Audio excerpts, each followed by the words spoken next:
3, 2, 1.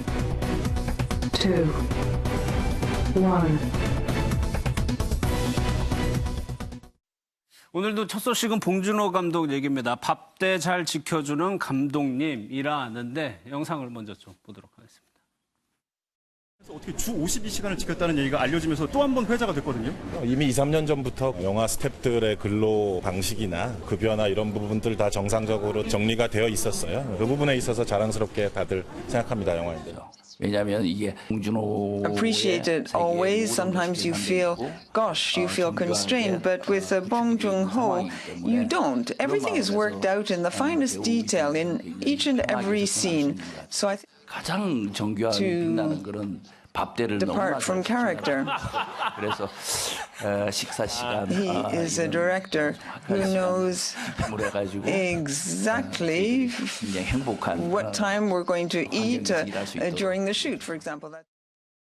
밥때를 잘 챙겨준다, 이게 송강호 씨의 말이었군요. 네, 송강호 씨가 아니면 사실 할 수 없는 말인데 네. 어떻게 보면 봉준호 감독의 특성을 잘 아주 재밌게 표현한 거예요. 뭐냐면은 그러니까 본인은 봉 감독은 싫어하는데 봉태일이라는 별명이 있어요. 네. 그러니까 모든 게 지금 송강호 씨 설명처럼 다 정교하게 그의 영화 세계 안에서 미장센이나 모든 것들이 구축돼 있다는 거죠.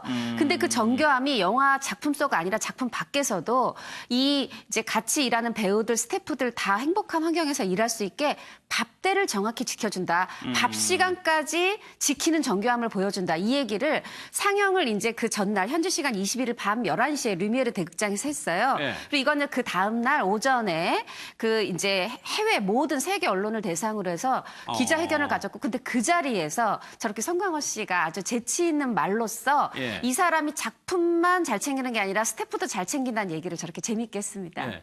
송강호 씨, 사실 봉 감독이 굉장히 이제 송강호 씨에 대해서 존경의 의미를 표현했는데 이번에 송강호 씨도 가족들이랑 같이 갔다면서요? 맞습니다. 그 이제 아내랑 딸이랑 함께 갔는데, 네. 그러니까 보통 이 영화인들이 그 오더라도 절대 주변에 레드카펫 주변에 보인다든가 아니면은 뭐 이 극장에서 상영할 때 바로 카메라에 잡히는 자리에 가족이 있지 않아요.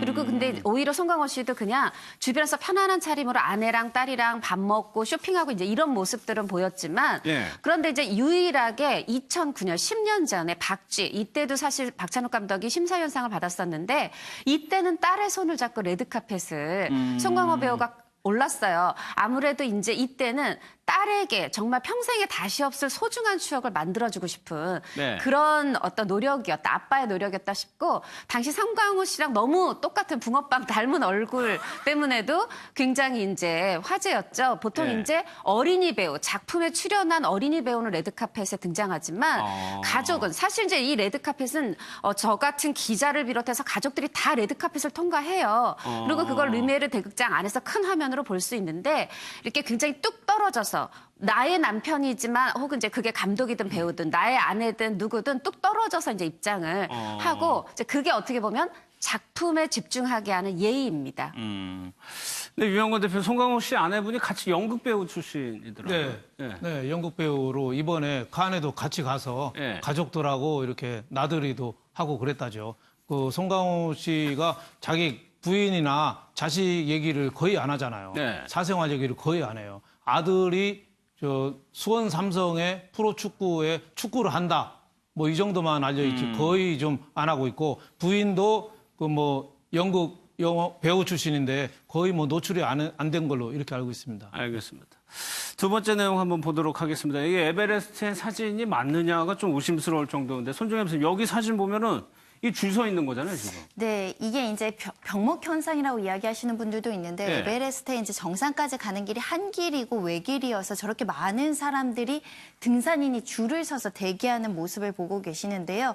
죽음의 구간, 긴 줄 때문에 올해만 11번째 사망 사고가 났다라고 하고요. 지난해 전체 사망자 수를 이미 넘어선 숫자이기 때문에 네. 많은 사람들이 지금 에베레스트 정상 등반에 대해서 좀 위험하다, 그리고 우려스럽다, 이런 그 비판을 제기하고 있는 상황입니다. 그러니까 에베레스트 정상에 올라가서 사망한 이유가 여기가 산소가 부족하기 때문에 산소통을 메고 있어야 되는데 기다리느라고 산소가 떨어져서 그렇다는 거예요? 그러니까 이제 정상에 가면 보통 이제 산악인들이 그 사진을 찍잖아요. 네. 셀카를 찍으면서 내가 이 정상을 정복했다라고 사진을 찍는데, 이 촬영을 위해서 긴 줄이 늘어설 수밖에 없다는 것이고요. 그러면 뒤에 있는 사람들은 수시간씩, 많게는 12시간씩 저기 대기줄에 갇혀서 서 있어야 되니까 산소통에 정해진 용량은 있는데 산소통에 산소를 허비하다 보니 건강상 문제가 있다라는 것이고요. 심지어 이 때문에 산소통으로 훔치는 일도 자주 발생한다고 합니다.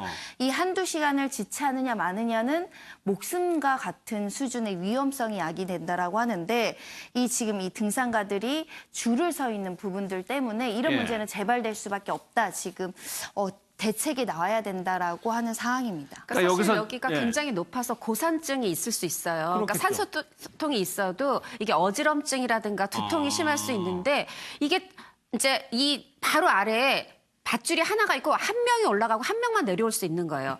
그 셀카를 기다리다 보니까 막 대기 시간이 12시간이 넘어가다 보니까 실제로 이번 사고 같은 경우에도 정상에서 셀카를 찍고 나서 45분 만에 숨졌잖아요. 내려오다 어지럼증을 느껴가지고 이제 쓰러졌다라는 거예요. 하다 보니까 이게 지금 물론 정상에서 사진 찍고 본인의 인생 굉장히 소중한 순간이겠지만 이렇게 날씨가 좋은, 왜냐하면 전문 산악인이 아니다 보니까 그나마 날씨가 좋은 이 3월에서 5월에 몰린다는 거죠. 이게 분명히 어떻게 보면 예견된 사고가 아니었나 싶습니다. 여기까지 왔는데 정상에 올라가서 당연히 사진을 찍고 싶었겠죠. 그러면 여기서 네팔 정부가 이걸 정책적으로 어떤 제한을 해야 되는 거 아니냐. 의견이 당연히 나올 것 같습니다. 사실 그렇게 해야죠. 그렇게 해야 되는데 네팔 정부는 한 사람당 1,300만 원을 받는데요. 그러니까 그 안내까지 다 하면은 셀파까지 다 하면은 한 1인당 한 1억 정도 드는데 네팔 정부에서 올라오는 것만 해도 1,300만 원을 받으니까 올해 해준 것만 해도 381명을 해줬대요. 그러니까 그 사람들이 300m, 400m 줄을 서니까 그 해발 그 높은 데서 그 12시간씩 기다리다 보니까 그리고 마지막에 꼭대기 정상 부근 직전에 한 12m 정도는 그 외길로 굉장히 좁답니다. 그래서 한 사람이 내려와야지 한 사람이 올라오고 이러니까 얼마나 정체가 심하겠어요. 그러니까 산소통을 남의 거로 훔쳐서도 산소를 마시고 까딱하면은 그 산소 때문에 죽기도 하고 그런 사태가 지금 벌어지고 있는데 저번에 영화 왜 우리나라 히말라야라는 영화 있었거든요. 염원길 그 대원이 그 조난당한 찾으러 가는 그런 감동 깊은 영화인데 그 대목 있잖아요. 우리가 가면 길이 되고 우리가 가면 루트가 된다. 우리는 살아서도 함께 가고 죽어서도 함께 내려온다. 죽은 시신도 같이 내려온다. 이거는 영화에서나 얘기고 실제 에베레스트에는 그런 거 누가 다치거나 해도 쳐다보지도 않고 그냥 내려온답니다. 그러니까 어떻게 보면은 그 대자연의 상업주의가 그냥 접목이 돼서 많이 좀 오염이 된 거 아닌가 싶습니다. 알겠습니다. 세 번째 내용, 숙취에 발목 잡힌 전설 박한희 선수 얘기해요. 삼성 라이온즈의 타자 박한희 선수가 어제 오전 9시에 대구 수성구에서 음주 상태로 차량 접촉 사고를 내고요. 현장에 출동한 경찰이 음주 혈중 알코올 농도를 측정해봤더니 0.065% 면허 정지 수준의 숙취 운전을 하다 사고를 낸 것이 밝혀졌습니다. 그러니까 박한희 선수가 전날 술이 마시고 술이 다 깨기 전에 운전을 해가지고 사고를 냈다는 거네요. 그렇죠. 26일 일요일에 박한희 선수가 끝내기 안타를 쳤습니다. 키움 히어로즈와 대구에서 경기를 펼치면서 9회 말 2사 1루에서 대타로 나와서 싹쓸이 2루타를 쳤거든요. 그러면서 역전으로 경기를 끝내고 박한희 선수 포효하고 전 선수가 뛰어나와서 아주 열광의 도가니였는데 그게 마지막 경기가 돼버렸습니다. 그날 저녁에 지인들과 저녁 식사를 하면서 술을 많이 마셨고요. 그전에는 또 아이스하키 훈련을 또 참관을 했다고 하고 그 다음날 일어나서 술이 일부 덜 깬 상태에서 숙취 상태였던 모양입니다. 아이를 등교시켜주겠다고 차를 운전해서 학교에 갔다가 귀가하는 과정에서 사고가 발생했고요. 이 사고가 발생한 직후에 본인 스스로 은퇴하겠다고 선언을 했습니다. 본인이 음주운전했다는 게 내 스스로가 용납 불가하고 변명의 여지가 없다. 징계, 봉사활동 등 어떠한 처분도 달게 받을 것이며 그동안 사랑해준 팬과 구단에게 너무나 죄송하다는 입장을 밝히면서 은퇴 입장을 발표해서 팬들에게 아주 충격을 주고 있습니다. 사실 삼성에서 레전드 선수로 굉장히 잘했거든요. 그런데 이렇게 좀 불명예스럽게 퇴진을 할 수밖에 없게. 그러니까 순간의 실수가 너무 엄청난 결과를 불러온 거죠. 은퇴식도 못하고 박한희 선수가 그 결번이 33번이잖아요. 그러니까 영구 결번 그 대우를 받아야 되는데 대상에도 안 되나? 그것까지 또 해당이 안 되고 KBO가 은퇴는 했지만 징계위원회는 징계위원회도 또 열거든요. 그래서 참 순간에 안타까움이 있습니다. 0.065면은 상당히 어떻게 보면 저체격에 아마 방심했을 가능성도 많습니다. 네. 전날 한잔하고 다음날 아침 9시에 아이 학교 데려다 주려고 운전했는데 설마 했을 것 같아요. 그러니까 본인이 부주한 면이 있었긴 있었어요. 했지만은 네. 상당히 좀 동정은 좀 가는 예. 그런 측면이 있는데 뭐 구단에 찾아가서 부부가 같이 찾아가서 은퇴한다면서 펑펑 울었답니다. 어떻게 보면 인생의 마지막 장면을 굉장히 흐트러게 되잖아요. 그러니까 마지막 뒤 마무리가 참 중요하지 않나 이렇게 생각돼서 마지막 이제 한 길은 그동안 오랫동안 이제 반성의 시간을 갖다가 예. 지도자로 복귀하는 거는 그건 가능할 것 같습니다. 알겠습니다.